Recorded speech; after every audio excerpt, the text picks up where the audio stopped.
Hello and welcome to the short board on Parshas Vayigash from Shlishi to Revii. In this week's Parsha we have Yosef reuniting with his brothers, in particular Binyamin.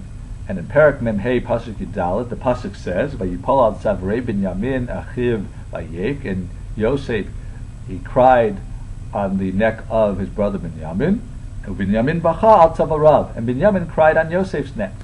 So there's a Gemara in Megillah that says that the reason that the brothers were crying was Yosef was crying over the loss of two Batei Mikdash that were built on the land of Binyamin, and Binyamin was crying for the destruction of the Mishkan and Shiloh that was built in Yosef's land.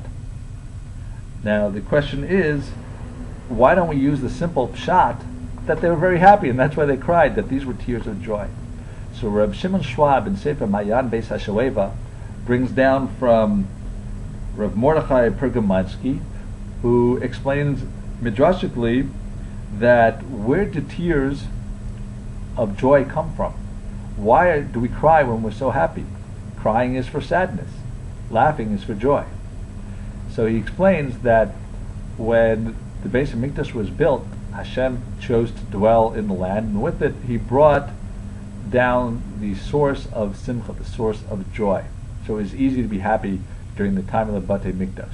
However, when the Batei Mikdash were destroyed and Hashem's presence left, what came down instead was sadness and tears. So from that point on, joy was harder to come by. Joy would be a small part of a person's life, like an island in a gigantic ocean, that only sometimes is noticeable. However, he says that sometimes the joy would be so great that it would pierce the boundaries of the simcha and would penetrate into the sadness area, and therefore you'd end up having part of the experience would be crying even at your time of great joy.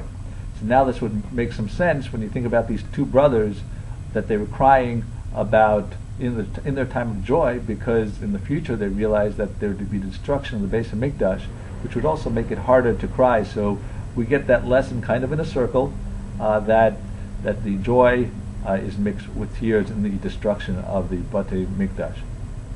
Now there's another question on the same topic of the brothers reuniting, and it's based on I believe it's Rav Yaakov Mikozmir, that why were the brothers Binyamin and Yosef crying about something that would only happen thousands of years later? And also, why did one cry for the other's loss and not for their own losses?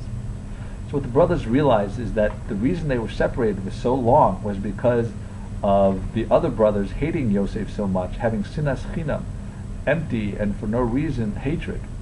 And they realized also that in the future the Batei Mikdash would be destroyed for the same reason of sinas chinam.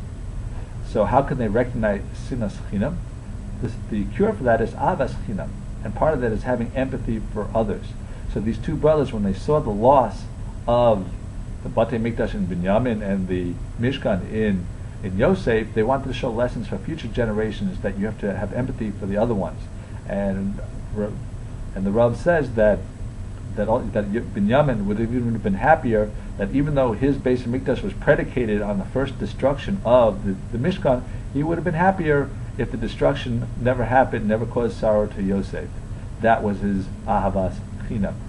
So as we go through the winter period and beyond, we should all focus on ahavas chinam and removing the sinas chinam. Thank you so much for listening. Have a wonderful Shabbos and a wonderful week.